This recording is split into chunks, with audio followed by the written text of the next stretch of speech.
Saya ingin sampaikan, insya Allah Kementerian UMKM bersama dengan semua stakeholdernya akan hadir bersama dengan semua pelaku UMKM, dan kami siap memeluk bapak-bapak dan ibu-ibu semua untuk bersama-sama kita kembangkan UMKM Indonesia. Tentunya modal dasar kolaborasi ini akan menjadi sebuah modal spirit dan semangat kita untuk bapak-bapak dan ibu-ibu para pelaku UMKM agar bisa mulai menata dan mempersiapkan serta menanamkan optimisme bahwa ke depan insya Allah kami pemerintah di era Bapak Prabowo Subianto tidak akan pernah meninggalkan bapak-bapak, ibu-ibu para pelaku UMKM yang kalian semua telah berjasa menjaga ekonomi negara kita kurang lebih 2 tahun dan 3 tahun yang lalu dalam kondisi terpuruk ini. Jadi saya selalu sampaikan, siapa orang-orang, kelompok, komunitas yang harus kita berikan apresiasi di saat bencana besar kemarin adalah bapak-bapak semua pelaku-pelaku UMKM di seluruh Indonesia. Sekarang saatnya kami Kementerian UMKM membalas jasa kebaikan yang telah kalian lakukan karena kalian adalah telah menjaga ekonomi negara ini. Pada kesempatan kali ini saya ingin sampaikan bahwa ada beberapa catatan-catatan saya. Mudah-mudahan ini proses perjalanan saya selama kurang lebih seminggu, dan nanti kita akan inventarisasi lagi kelemahan dan kelebihannya. Kalau dari segi packaging, saya sudah punya keyakinan sudah aman. Saya yakin sekali, karena kalau saya lihat-lihat kayak misalnya rendang Erika, betul ya? Rendang Bu Erika. Kalau dilihat dari sini, saya yakin kemasan packagingnya udah nggak ada yang perlu kita khawatirkan. Cuman saya meyakini bagi seorang Bu Erika, ya Bu namanya, ya, bagi seorang Bu Erika, pasti beliau menginginkan hasil penjualan beliau yang tadinya volumenya ada 1000, pasti beliau menginginkan naik, betul nggak Bu? Tinggal sekarang yang harus dipikirkan oleh pemerintah adalah bagaimana membangun peningkatan supply chain, rantai supply-nya. Ini isu yang terjadi hampir di semuanya. Jadi tentunya para pemilik-pemilik pelaku-pelaku UMKM mengharapkan kehadiran pemerintah bersama-sama dengan stakeholder dalam rangka untuk menaikkan tingkat penjualan beliau-beliau dan mereka-mereka para pelaku UMKM. Insya Allah kami sudah mempersiapkan dream team di Kementerian UMKM. Kita akan hire beberapa orang-orang yang menurut kita cukup punya kompetensi di bidang ekonomi supply chain, rantai supply yang sedang saya siapkan, dan saya mohon waktunya untuk nanti mempersiapkan karena ini isunya. Salah satu yang pertama adalah rantai supply, pasokan dari produk-produk yang sudah disiapkan dibawa oleh beliau-beliau ini. Lalu yang kedua adalah akses permodalan. Ada yang bilang ke saya, Bu, gimana para pelaku-pelaku UMKM ini mau menaikkan volume penjualan kalau modalnya nggak punya, modal nggak ada. Pada saat mereka disiapkan akses ke bank, bank minta jaminan aset.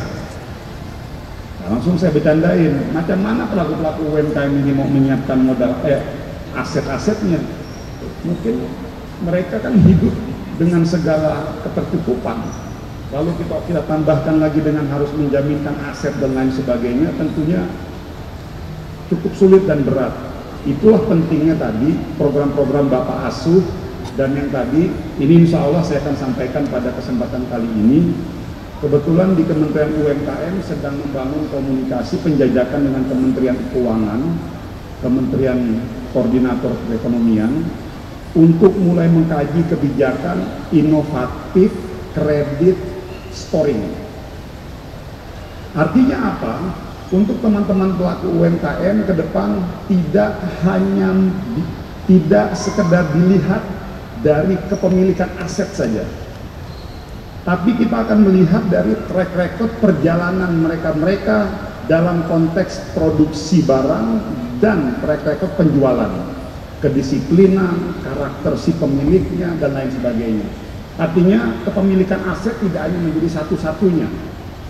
Jadi itu yang nanti akan kita dorong. Jadi mudah-mudahan ini bisa menjadi angin segar untuk teman-teman UMKM Jadi ke depan teman-teman tidak hanya sekedar dilihat dari kepemilikan aset. Jadi kita akan siapkan aturan-aturannya dan mohon doanya sekali lagi kepada kami di Kementerian UMKM, dan insya Allah kalau kebijakan ini keluar, saya memiliki keyakinan bisa sedikit memudahkan aksesibilitas serta beban untuk mendapatkan permodalan kepada teman-teman pelaku UMKM. Jadi mohon doanya saja Pak, insya Allah. Dan ini saya pikir saya udah nggak perlu lagi udah nggak perlu lagi janji-janji politik karena kita udah terpilih. Jadi sekarang udah saatnya kita kerja dan tinggal kita buktikan konsep-konsep kita untuk memajukan teman-teman UMKM. Dan sekali lagi saya ucapkan terima kasih banyak untuk Pertamina. Kita berikan dulu aplaus yang setinggi-tingginya untuk Pertamina, dan besar harapan saya ini bisa dicontoh oleh korporasi-korporasi besar yang lainnya. Dan saya mau sampaikan kenapa saya ditunjuk jadi Menteri UMKM, ini di luar konteksnya. Kenapa saya ditunjuk oleh Pak Prabowo jadi Menteri UMKM? Karena kata tim Pak Prabowo, Pak Maman kan selama ini di Komisi 7 ngurusin perusahaan-perusahaan yang besar-besar katanya.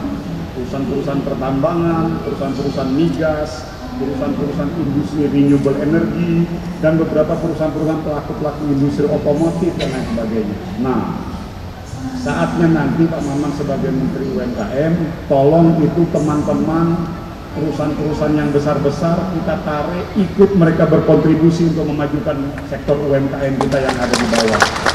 Jadi alhamdulillah ini acara pertama saya, dan ini adalah simbolisasi pertama saya bahwa kehadiran Kementerian UMKM bersama-sama dengan pemerintah dengan Pertamina untuk ikut menarik keterlibatan secara masif perusahaan-perusahaan korporasi besar agar mereka bisa ikut menjadi bapak asuh atau ibu asuh teman-teman UMKM yang ada di seluruh Indonesia.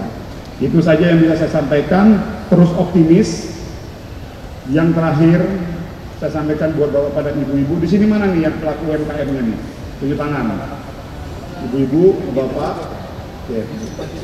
Makasih, sukses semuanya buat bapak dan ibu-ibu, buat mas-masnya semua. Saya ingin sampaikan satu hal. Masa depan itu tidak akan pernah ramah kepada mereka yang tidak pernah mau bekerja keras. Saya ulangi kembali, masa depan itu tidak akan pernah ramah, tidak akan pernah berkompromi kepada mereka yang tidak pernah mau bekerja keras. Sesungguhnya definisi dari kegagalan itu, definisi dari keberhasilan itu adalah mereka yang pernah gagal. Saya ulangi kembali. Sesungguhnya definisi dari keberhasilan itu adalah mereka yang pernah gagal. Ada yang bilang mengatakan definisi berhasil itu kalau mereka dapat nilai 10. Ada yang mengatakan ke saya kalau definisi berhasil itu kalau mereka mencapai satu tujuan. No.